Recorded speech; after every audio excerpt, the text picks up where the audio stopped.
In honor of Mother's Day this weekend, I have a very special guest joining me in studio. It's one thing to raise an Olympian, and there's this one raised two. She's a teacher, a wife, a friend, a role model, a daughter, and my super mom.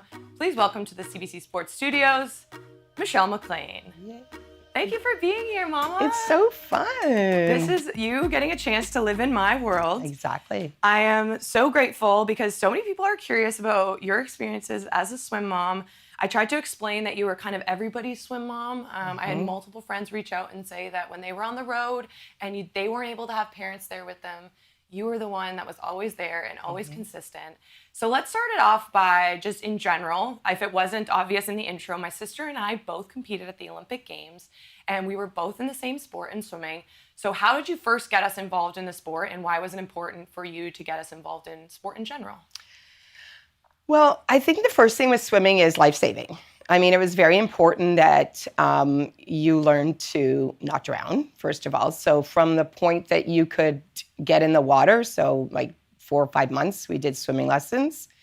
And then as you continued and enjoyed the water, and we made it part of our family ritual to go swimming, public swimming on Saturdays and do all of those things. And it became obvious that you both had some talents in swimming. So we went into the lessons, of course, and then we did the splash program. And then finally, there was someone there and said, they were from the Etobicoke Swim Club. And they said, you know what, we'd like them to try out. And so Heather started when she was 8 in the competitive program. And then, because you were sitting around the pool wanting to do something, they let you in a little bit earlier. And you started in the competitive program when you were 7. And from there, it just took off. So from what started as just a life-saving became just a big part of our lives, for sure. And you had mentioned, or I guess I often say, but you weren't a swimmer yourself. So this is something that it's not like you were it was ingrained in you to get your daughters in swimming because that was a sport you loved most. It just kind of naturally found us. Am I correct? Yeah, for sure. I was athletic growing up, and I did a multitude of sports. Nothing, of course, to the level that you two succeeded, and same with your dad. But yeah, swimming, I did life-saving. Like I was a lifeguard at camps and stuff, and I did some instruction, but by no means was it on our radar as a sport that we would have our children pursue. And it's always funny because some people say to me when you're growing up, oh, can Brittany or Heather come and lifeguard at our backyard party? And I'm like, no, they actually have no lifeguarding skills whatsoever. But I can. But yeah, I have some training. But obviously it just all worked out perfectly, and it just continued to flow. And obviously you both were very successful, and it was just something that became part of our lives. Well, and yes, my mom is an incredible athlete. She always has been. You did. Yes. You were your high school athlete of the year. A couple of years, yes. Yeah. So obviously did much more in high school than my sister and I did. Much more well-rounded, less intense into the one sport. Not to get too far ahead of ourselves, but one of the highlights for our entire family was the idea of getting to train towards an Olympic Games together. We come to the London 2012 Olympic trials, and you have a chance for both of your daughters to potentially go to the Olympics. Before we watch that race, because we are going to watch that race, what was the approach to that Olympic trials like as a parent? Stressful. At the time, neither one, oh yeah, you were at home. Heather was living out in British Columbia. But leading into that, you know, we knew, like you said, you both had a very good chance of making the team. And it was just super nerve-wracking, super stressful. And I think when we got there, you had made the games in 2 events. And Heather had one last chance in that 100 free. And deep down, obviously, I knew she could do it. I knew it was going to happen. But there was always that little back here, oh my goodness, what are we going to do? You know, that whole thing. But obviously, the support of everybody really helped. But I'm going to be honest, I didn't sleep for 48 hours. And when we got to the pool, it was just a total, I have no idea what's going on right now. But then, obviously, as we know, it all worked out. So that was thrilling.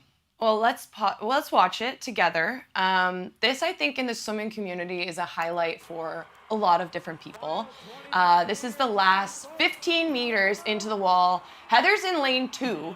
And at this point, important context to provide to people, but this is an event with a relay opportunity. So ideally, if fast enough, the top 4 athletes get to go to the Olympics. And you watch this touch. I mean, we're still holding our breaths.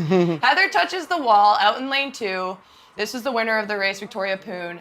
And we can see, this is Heather. She's just confused. We see this 4. Yeah, and what does that 4 mean? The 4 means all 4 get to go, but as people in the stands, we did not see that. So it wasn't until later, a few minutes later, it took a few seconds because we could not see that, for us to realize that in fact all 4 girls get to go. And I think Heather's the same. Do I get to go? What's going on here? It's a sport of microseconds, and then you knew, and there you are, and then that was like relief, excitement, and oh my gosh. There you are, hiding behind quite a few people. My mom, you can't even see her in there, but she's got a purple shirt on, hugging my dad in the white shirt. It was definitely a highlight for the family. And then we continued on to London, and it was just surreal for sure. And this is, me and my sister getting to embrace. I had the chance to qualify a couple days before that, but as my mom preluded, this was my sister's last chance. So we both had an opportunity realistically to go to the Olympics, but you don't ever, imagine that it can realistically turn out exactly like the storybook says it does. But in this moment, and Mom's gone, by the way. Like at that point, you were out there.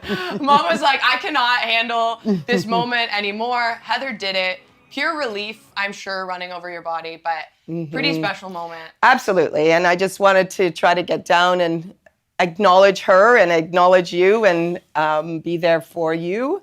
And it was something. And then later we went on to go to the London Olympics together as a family, which is a huge highlight. Grandparents got to come along as well. It was a big family affair. Yep. Our dreams came true on July of 2012, where we both could say we were Olympians for the rest of our lives. Yep. Heather had a few years after that in her career. She competed collegiately at UBC, as you mentioned. Yep. And then retired before the next cycle, which was the 2016 games. Yep. By the time 2016 rolled around, it was kind of the Brittany show. The whole family rallied around me to support me towards my Olympic dreams. But that path wasn't always easy, and there was a lot of challenges. What stands out to you as a parent in those moments, on the harder days when I was trying to kind of achieve my goal of making not only an Olympic final, but hopefully an Olympic podium in Rio? Yeah, I think the big thing is, and by that point you were living down in going to college in Georgia. So one of the biggest things is not being there for you. And then the biggest thing that sticks in my mind is injuries and sickness. Because on a good day, I mean, you had your schedule, you were great, you're both very independent, but you knew exactly what to do. But then when those injuries happened and you've had that sense of, oh my goodness, I'm not training, what am I gonna do? I'm missing out, when am I gonna get better? How do I fit this all in? Those were to me the hardest days. And trying to wish I could do something when I knew I could not do anything other than support you. And, listen to the doctors, listen to the trainers, let's see what we could do. But I think, so number 1 would be the distance. And then number 2 would be when things weren't going great, i.e. injury or sickness or things like that. Yeah, and you were always the first phone call for me when I was going through anything. And I think, it's funny now to look back on, but I remember 2 years into university, you had said, you're like, I thought you were miserable because I always called you when I needed support. And there was all these crazy, amazing moments, but whenever I was in the dumps or needed help and you were my rock to rely on, I was like, man, I really didn't do that very nicely to my mom because she always got the sad part. Yeah, but that's what it's about. It is, and you were the best supporter for both of us. I do want to kind of go into Rio before we move on, because that games, I did achieve my lifelong dream of becoming an Olympic medalist, but it was a challenge. I joke that every single day I cried in your arms for different reasons. The first night it was heartbreak after my 400 freestyle didn't really go the way I wanted it to, and then I got incredibly sick. And then by the time I won my Olympic medal, Was it relief similar to that moment of when Heather qualified for the Olympics? No. I think there's so much, like you said, you weren't well. We weren't even sure you were going to swim, honestly. Like, I didn't know, we weren't sure you were going to swim. And I had lost my phone in Rio, so our communication wasn't as great as it normally is. So we were trying to figure out what you had, what was going on. So, I mean, were we ecstatic? Yes, we were, but I still knew that you hadn't necessarily achieved what you wanted to achieve. And so bronze medal in our mind was absolutely amazing, but I wasn't sure that how you were going to feel about it. Mm-hmm. And so I think the relief at the 2012 trials was even more of an elation than in the 2016 games, because I knew, I don't care what time you go, mm-hmm. but I knew you weren't going to be necessarily happy with the result. And then also that night, I think it was like 1:30 in the morning. Yeah. Yeah. So it was 1:30 in the morning. So we were, we were doing all this stuff, and you're on the podium, and there was nobody in the stands because everyone had gone home, and you were doing drug testing and all this stuff. And so we ended up not even getting to see you that night. Mm-hmm. And then I think by the time we saw you, again, you were feeling so ill and weren't sure what was going on. So I don't think it was quite what we had expected it to be. But then, of course, afterwards, it's like, wow, we have a bronze medal sitting in the house. That's amazing. That's so unbelievable. And then, we celebrated and did all that. But at that moment, I wasn't sure how you were feeling about things. So, yeah, and I think you put it really well, where that's the exact feeling. I always say when I get a chance to speak to a young group of athletes, or in this setting, I always say that, when my Olympic medal gains value every time I get to share it with someone, because mm-hmm. in that exact moment, I unfortunately didn't get to live out what I thought an Olympic dream would be. And I remember calling you the next day, and when you finally did get your phone back, and I was really struggling because I had an 800 freestyle to swim, and that didn't go my way either, and I was very sick. And I remember calling you, and I was holding my Olympic medal, and I just had this moment of, I was trying to rationalize that my whole lifelong dream came true, but I felt the same, if not worse, and I wasn't. And I remember saying, Mom, I don't know if my mental health is in the best space. And you, so vividly, I can remember it like it was yesterday, you said, I know. And I remember thinking, I'm like, well, why didn't you tell me? And you said, because you had to figure that out on your own, and we're here for you when you need it. And without going into the weeds about it, I was struggling with my mental health at the time. And this was a reminder that my value wasn't based solely on this one result in this one moment in time, but yet it was so much bigger. And I mm-hmm. still, to this day, when I get a chance to share stories in the sport or share my passion with the sport, mm-hmm. it comes back to the fact that I was able to look at it as a cumulative medal of what I had done over the 12 mm-hmm. years I swam competitively versus that exact moment in time. A lot of people put in questions about mental health, and the one thing I will also give you incredible credit for, a couple months before the Olympics, I was going through a really tough time with one of my injuries, and I had said to you, I was in bed and I was visibly upset at the end of the night, and I was living at home at the time, and I remember I was in pain, and you had said, well, why don't you just quit? And I know you didn't mean that, and I know you would never think I would quit, but the beauty of that moment was I learned very quickly, not that I already didn't know it, but my value as a swimmer meant nothing to you. Mm-hmm. It was all about the daughter I was able to be and the person I was able to be, and you reminded me in that moment that it was not about the time that I placed in the pool, and if I wanted to walk away at any moment, you would welcome that. Mm-hmm. Do you remember that moment? Yes, I do, actually, and it's so true. And as a teacher, I sometimes will get parents come to me who have kids in sport and say, well, like, what did you do? How did you do this? And, all these questions. And what did you say? And I said, you know what? I'm not a coach. I'm a parent. You were with your coach most days longer than you were with me. Yeah. So you did not need us to coach you. You needed us to parent you, okay? And the amount of time that we had together every day was minimal. And as a parent, there's a lot of jobs that you need to do. So I really think that that's an important thing, is I am not your coach. And so when a parent says to me, well, how did you coach them? I didn't. I'm not, that's not my job. That's not my role. We had fantastic coaches from the time you were young, and I'm your mom. I'm your mom first. Okay, not to put you on the spot. Uh-oh. But I need to know, with each of your daughters, your proudest moment of their swimming career, or the happiest moment. Wow.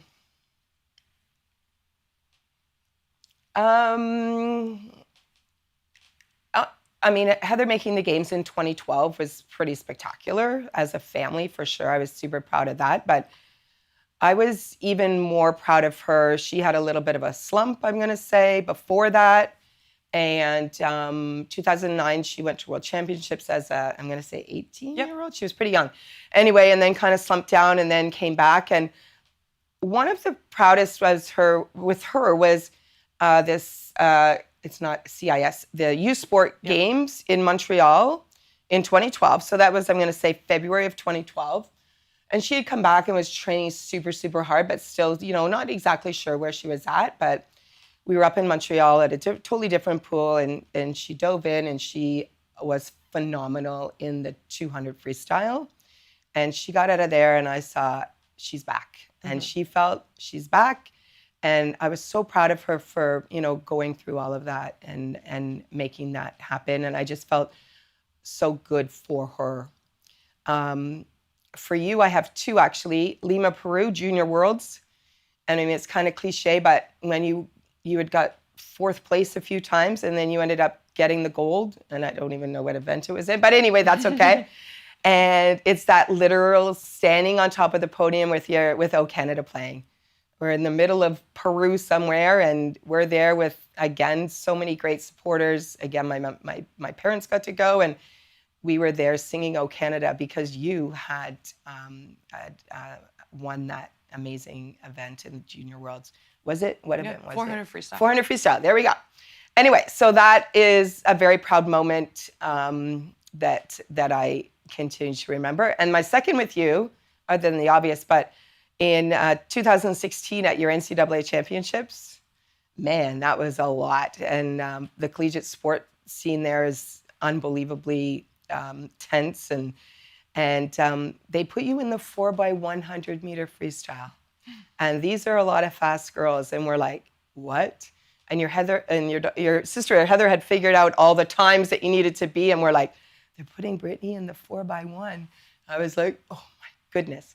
So in you go, and you knocked it out of the park. You were amazing, sprinted it, came out, and you won the NCAA championship. So that was another very vivid, exciting memory that I have of your swimming career.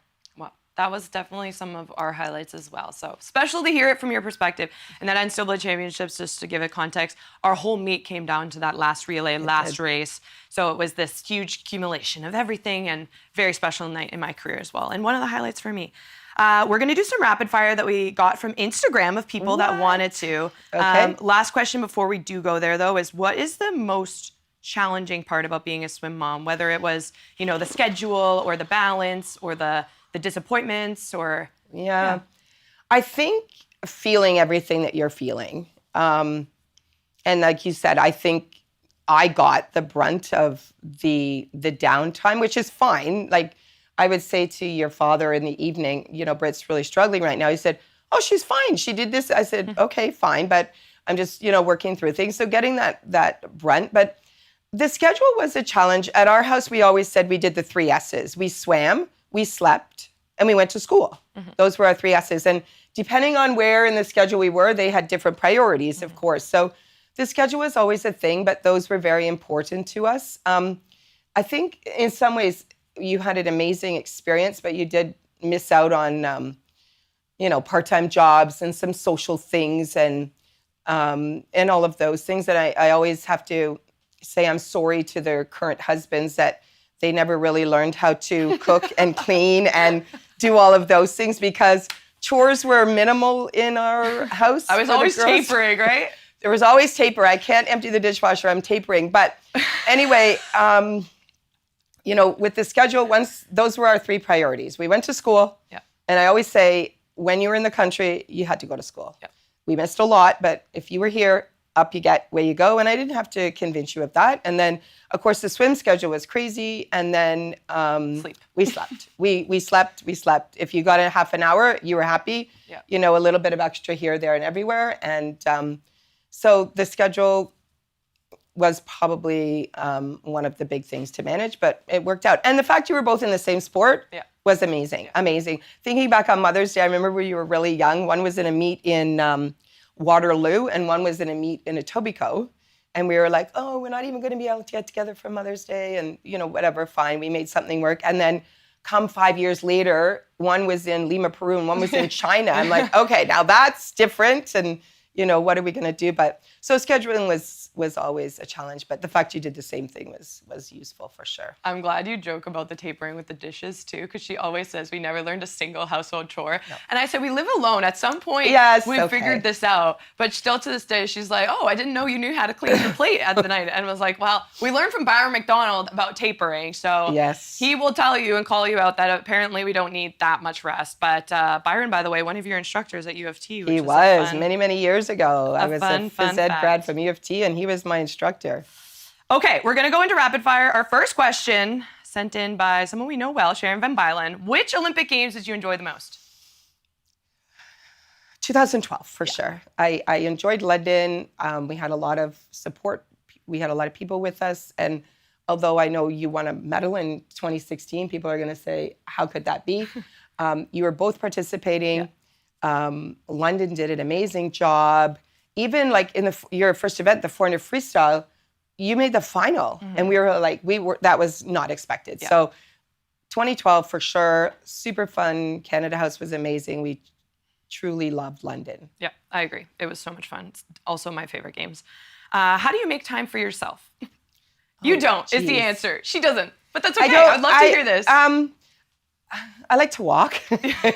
I'm not a person with a lot of she doesn't hobbies, sit still. Or I do like to keep going and have fun. I've taken up golf since I retired, so that's fun. But I like to do things. I like to, like Britt said right from the beginning, I do a lot of chaperoning with the swimming and get to know the kids. I like to be busy, so I don't do a lot. Taking time for yourself. I like to watch sports too, so I think that's probably watch people succeed is a lot of fun for me. I think the answer is, though, you do a little bit of movement every day. That's important to you. Oh, for sure. Yeah. You do believe in, like, no matter what, at the end of the day, there'll be a night where it's, like, literally 10 p.m. and she's like, oh, I got to get some steps in. Absolutely. And if anybody knows me, well, that is me now. So we've definitely, that one's panned off. Best tips on staying in the mom role and not coaching or helicoptering? Well, maybe not really totally understand the sport. Like, I understand the sport and I know different things, but like, I'd never get into it. You and Heather would talk at the dinner table. It was a totally different language to me about the sets and the splits and the blah, blah, blah. And I'm like, I'd enjoy talking and listening, but I really don't know what that means. So I think, like, I didn't know enough about the sport to be in that coach's role, which I mentioned earlier. That wasn't important to me. I wanted to parent, so. Well, and you weren't spending your downtime looking up results for other people. That was separate for you. You focused on whatever story you wanted to tell at the dinner table, which, by the way, we used to fight for airtime. 100%. Heather got first crack, and then I had to... My stories were often too long for the family. Yes. I got interrupted quite a lot, and if that isn't the truth of this whole show and podcast, let me know. When do you push them, and when do you sit back and let them be? I'm honestly going to say you really didn't need pushing. I mean, there was never a time, like, your alarms would go, Dad would do the mornings typically, off you went. We never had to, like, fight to get you up, or you were never, I don't want to go, or anything like that. So there was no pushing for either of you. And so I honestly don't feel I can answer that question. You mentioned the time when I said to you a few weeks before the Olympics, quit. Like, it's not who you are. Mm-hmm. I mean, yes, I think you'll regret it later, mm-hmm. and I knew you weren't going to quit, but I'm not going to push you, especially, what were you then, 22? 22? Yeah. So I'm not going to push you. There was a point that you were, I think, about 9, and you had to do a 200 fly, that required a little bit of pushing because you did not want to get on the blocks, and we were like, and your dad was like, just blow the whistle. She'll get up. And sure enough, you got up. But you were sitting there not wanting to do that. I think that rings a memory bell about the only time that we had to push you. But there was nothing when you got older and to the success that you got to, for sure. How did you navigate things as we got competitive? So once it became like, you realized we were doing, 9 practices a week. Yeah. Was that a big adjustment and challenge? Again, it's just the schedule, make it happen. I mean, we could make it happen. We were lucky enough that we could make it happen. I know some days I would pick you up at the pool. I'd have your breakfast ready. We'd go to chiropractor or physio. I'd drop you at school and get out to my school. And I was like, how did we do that? I'm not really sure, but it worked.